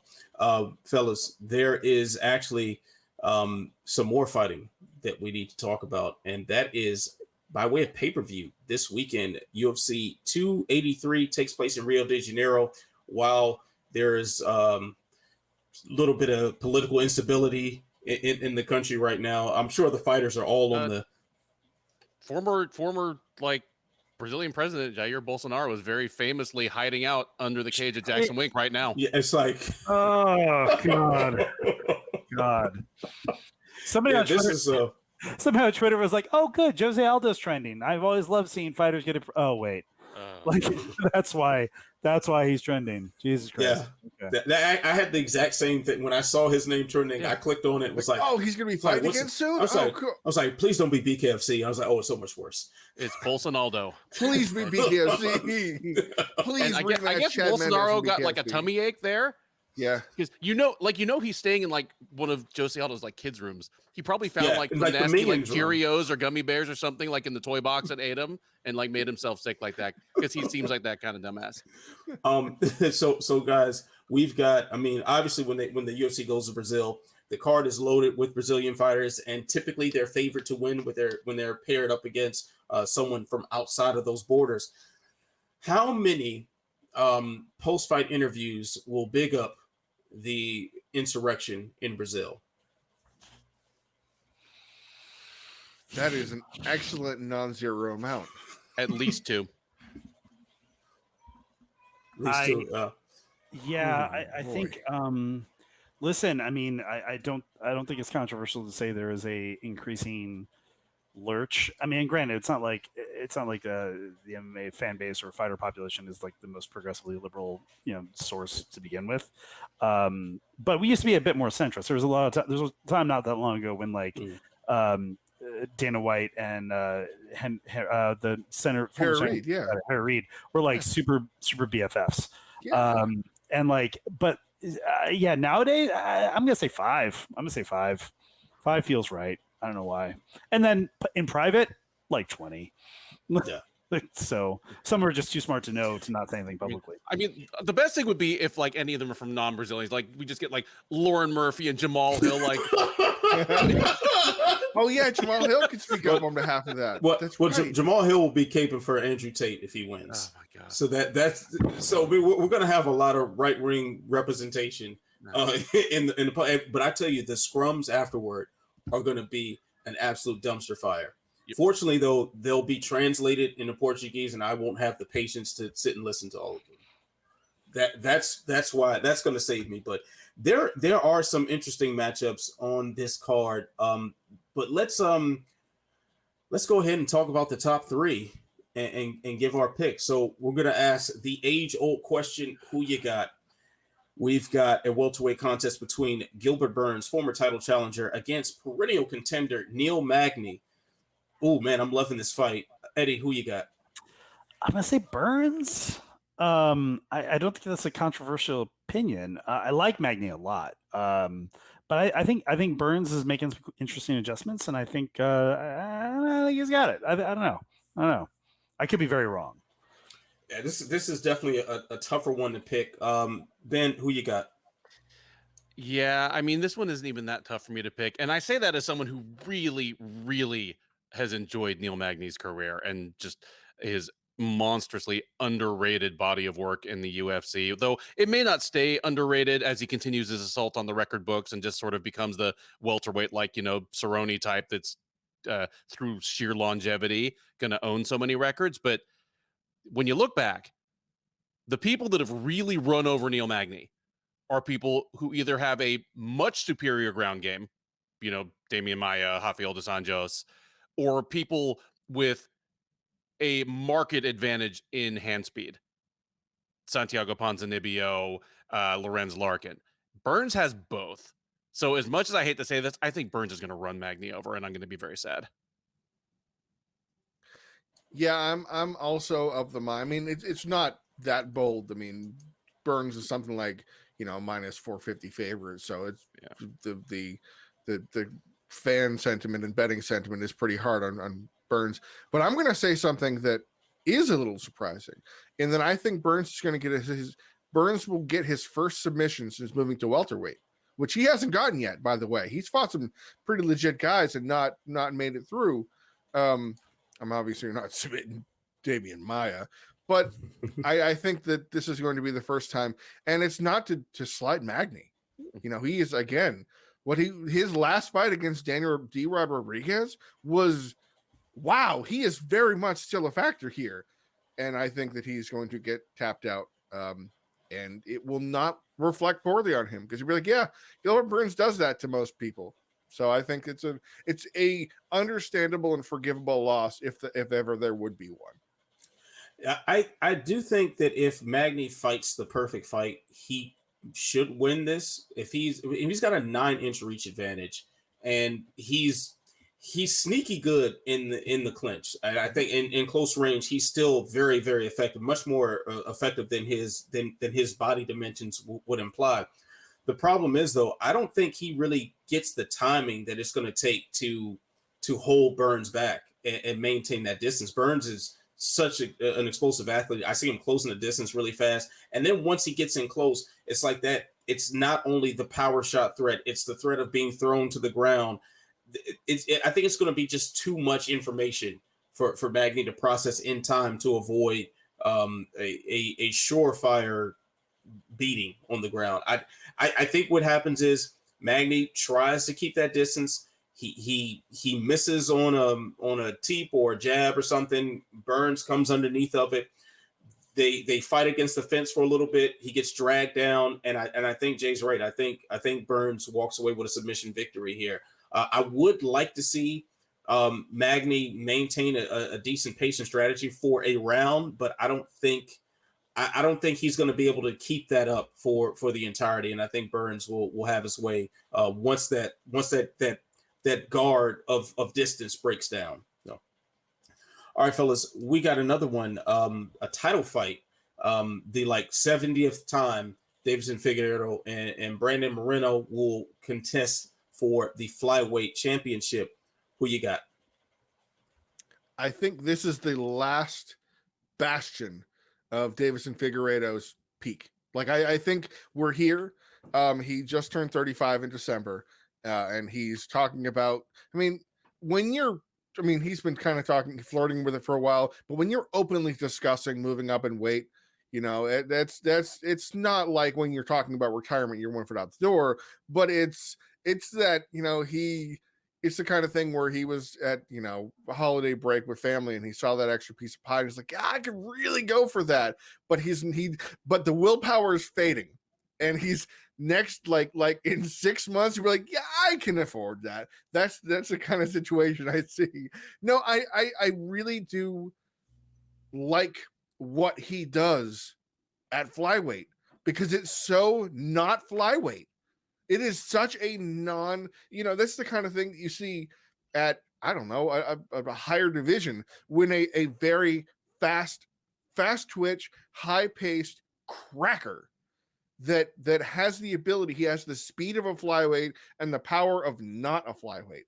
And I think this, as long as his weight cut doesn't really frazzle him, I think he's going to be just still a step too much for Marino.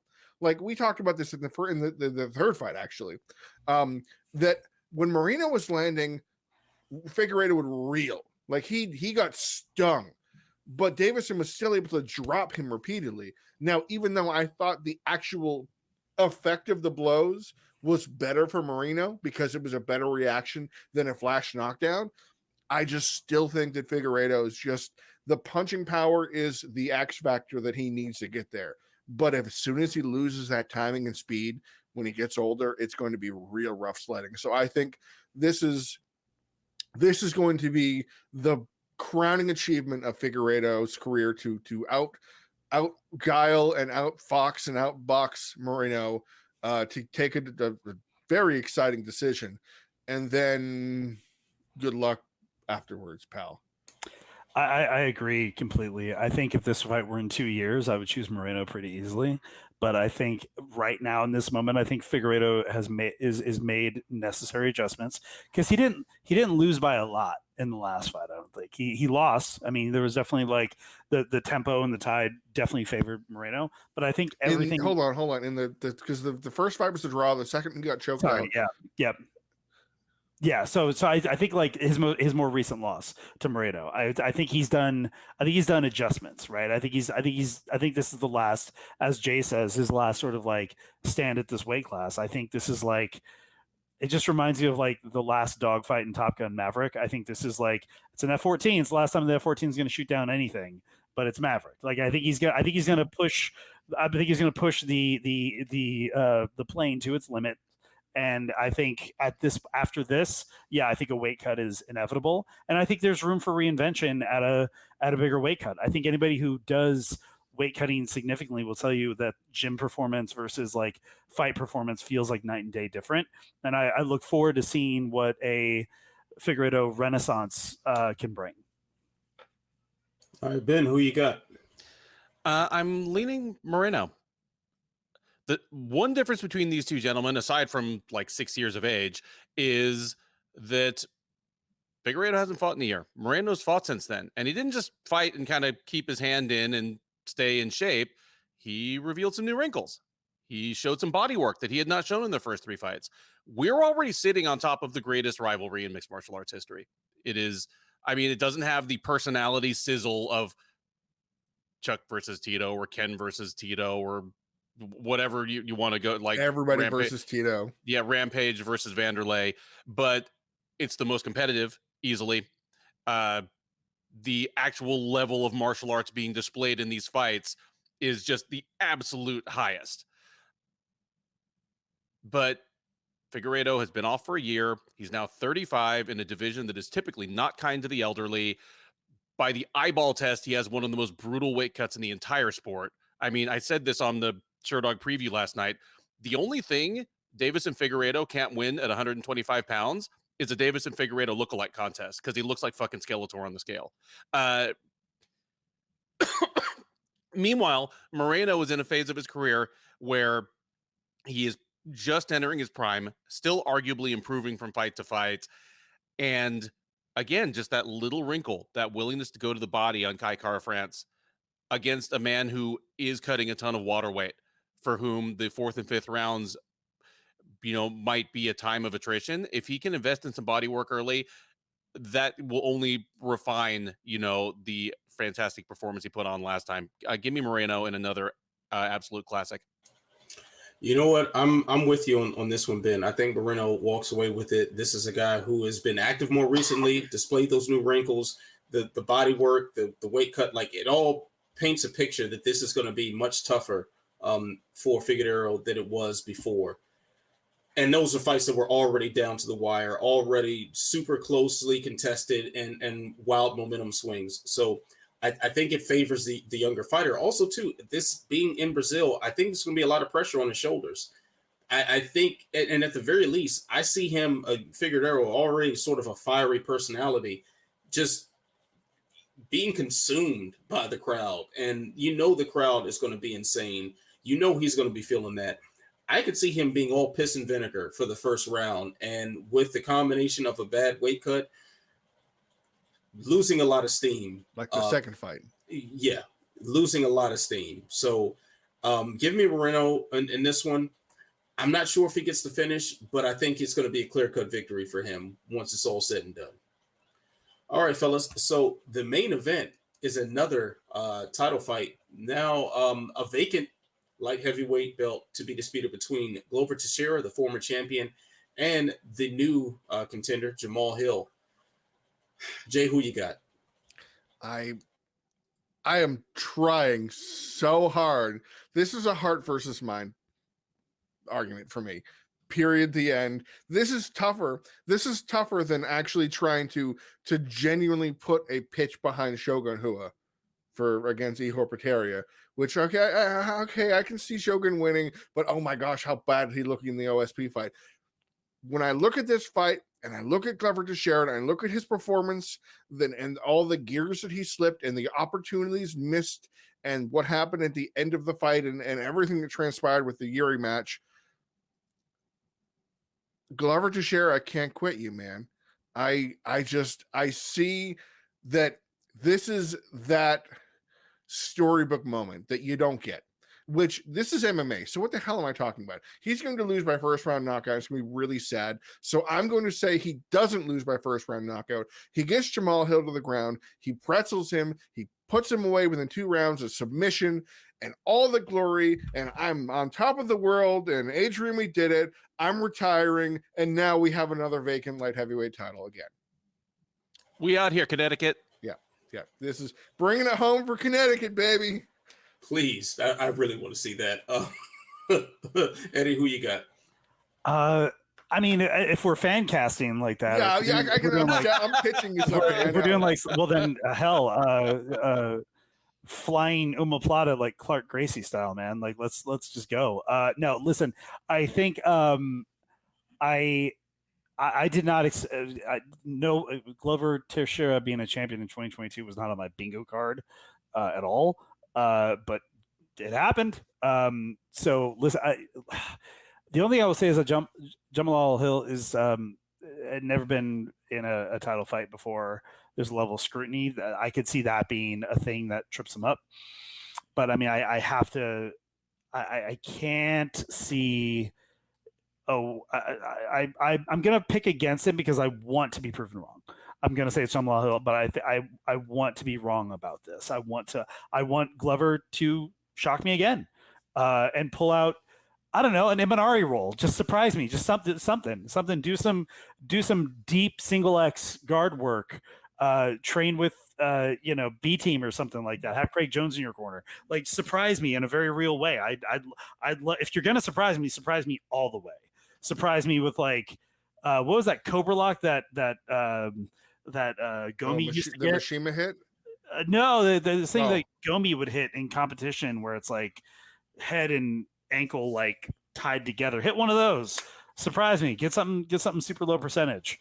But I have to, in order for that to happen, I have to here now pick against him. That's just the way the cosmic balance of picks by MMA journalists work. Ben, who you got?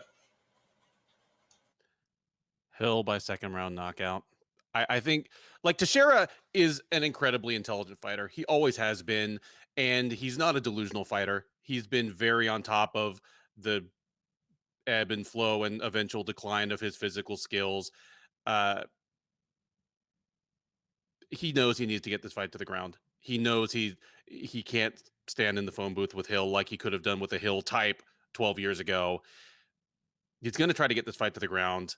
He's going to have his chances. Hill's takedown defense remains a problem. I mean, like bionic knees, Thiago Santos took him down like 5 times. Darko Stosic took him down.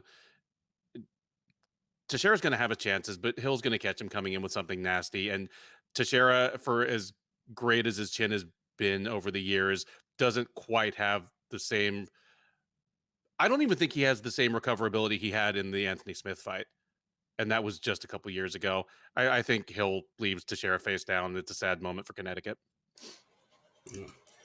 Well, I think Glover pulls it out this one. And it's, I do see Hill landing that one shot as a possibility. I mean, that level of power, like anybody can go to sleep on, but this is a huge step up in competition for Jamal Hill.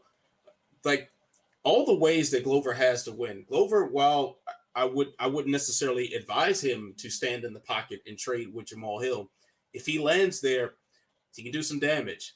But he also has that ground game. He also has the ability to bring the fight to the floor. He also has the ability to neutralize it against the fence. There are ways that Glover Teixeira can wear away at the person who has only had one 5-round scheduled fight in his past, and that was Thiago Santos. Thiago Santos, by the way, who, as been alluded to, bionic knees, like this guy has not been the same since the Jones fight at UFC 239. So that's the highest level of competition he's faced on his way to Glover Teixeira.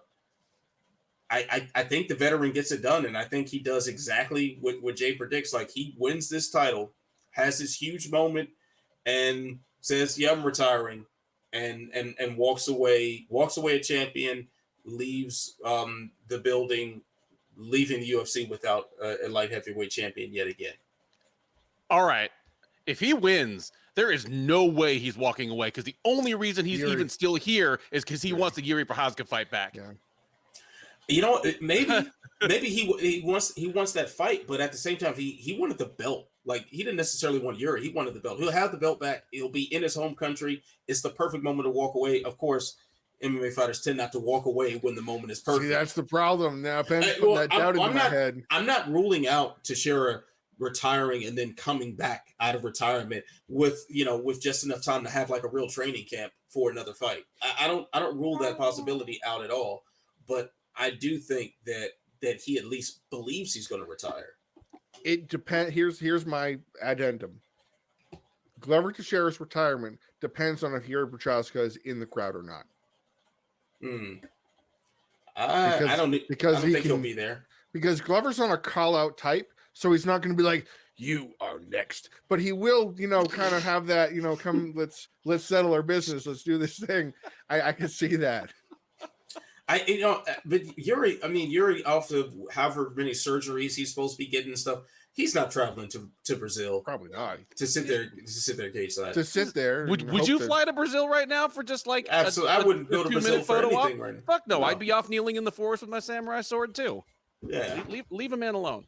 Yeah, he's not going to be there. Like this is Glover is going to have a moment of level-headedness after winning, and he's going to walk away. He'll probably be talked back into it later, but he's going to win the belt and retire a champion, in my opinion. So he's going to announce Alex Pereira moving up to 205.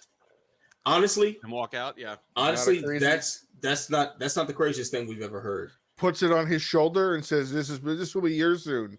Oh, yeah. The stories. Or he puts it over Pereira's shoulder and says, "Hey Jamal." Yeah, Pereira's shoulder. I mean. Yeah, on Pereira's shoulder, he says, "Jamal, this is the guy. You'll get another chance against my guy."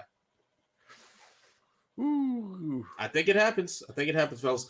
All right, gentlemen. I think that's going to do it for this edition of the Living Death Show. Big thanks to Eddie for dropping by yet again. The door is always open. Please come back much sooner than less. Oh, you're on mute. It's my pleasure. It's my pleasure. Happy to be here, and always love getting a chance to talk about the sport. Absolutely, man. So we're looking forward to the next time. Of course, you can catch him on his channel for Amazon, the Crown channel, all about gaming. You gotta love it. Ben and Jay, you can find their work on sherdog.com. Look, and I got 2 Francis Ngannou action figures from the UFC. This one's from last year. This one's from this year. All right. Is Dana going to make the all turkey team for 2023? He almost can't win, or he'd just be there every year. For shit. It's almost named the Dana White all turkey team. Yeah. And of course, you can find my work on MMA On Point. So remember to like, subscribe, share, tell a friend to tell a friend, tell that friend to tell 10 more friends. Oh, wait, I almost forgot. Me and Dan Tom of MMA Junkie, we're doing an alternate commentary track for UFC 283. So when I finish writing my script for the week for MMA On Point, I'm going to start my tape study, and we'll be all prepared to give you something else to listen to other than the regular commentary. I'm totally going to listen to that. Be sure to check in. Follow my Twitter for all the updates on that. So stay beautiful, stay positive, and stay sexy. I'll see you when I see you. Peace.